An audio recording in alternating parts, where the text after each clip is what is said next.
Du juge Muhammad, fils de Abdul Baqi al-Bazzar, nous jugeons que de Dieu est toute aide et qu'ainsi il n'est de hasard. Lors du pèlerinage dans la ville sacrée, avec en bagage une foi bien ancrée, longtemps sans repas, sans moyen pour une course, errant ici et là, soudain trouva une bourse. Seule par terre elle semblait égarée, une fois ouverte il en fut sidéré. Voilà un collier aux perles peu vues, qu'il se mit à garder toujours dépourvu. Plus tard sur sa route une voix interpelle, celle d'un homme en déroute, celle d'un appel. À qui trouvera ma bourse un bon salaire? 50 dinars je débourse, voilà de quoi plaire. Quelle en est l'image, monsieur, de même que ses signes? Elle est d'un rouge soyeux, je vous décris ses lignes. Elle tient une parure perlée éminente, c'est pour lui de l'individu parole pertinente. Il lui remit le joyau, lui la somme promise, qu'il refusa aussitôt, il ne cherchait la mise. L'homme insista, lui déclina poliment, ne cherchant de cela que de Dieu l'agrément. Il partit ainsi, sans revendication, de l'homme ne prit que des invocations. Plus tard, il prit le large, mais une tempête émergea. Le bateau fit naufrage et très vite immergea. L'équipage sombra, il fut le seul survivant, avec rien sous les bras qu'une épave et le vent. Ballotté par les vagues, les jours passèrent, puis sur un rivage, ses rouleaux l'expulsèrent.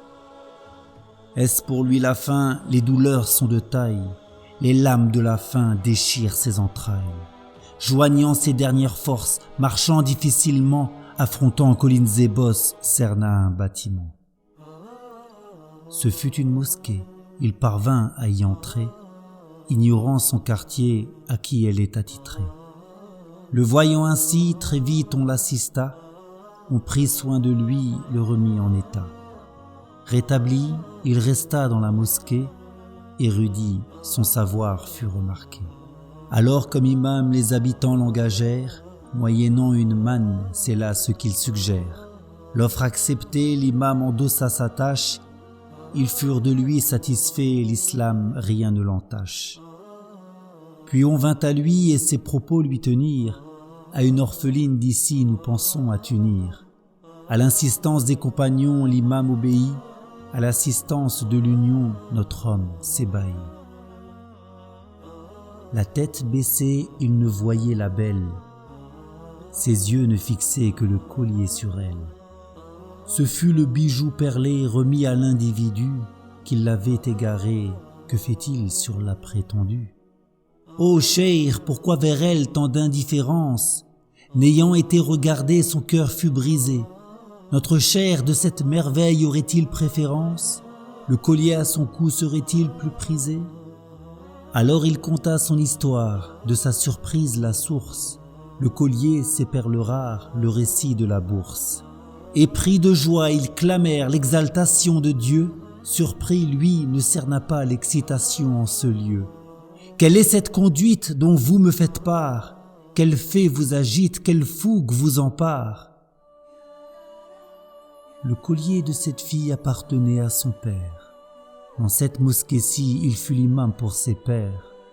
Depuis votre rencontre au pèlerinage sacré, à une prière le sage fut consacré. Je n'ai vu de véridique comme celui du collier. Mon Dieu, à ma fille unique, je voudrais le lier.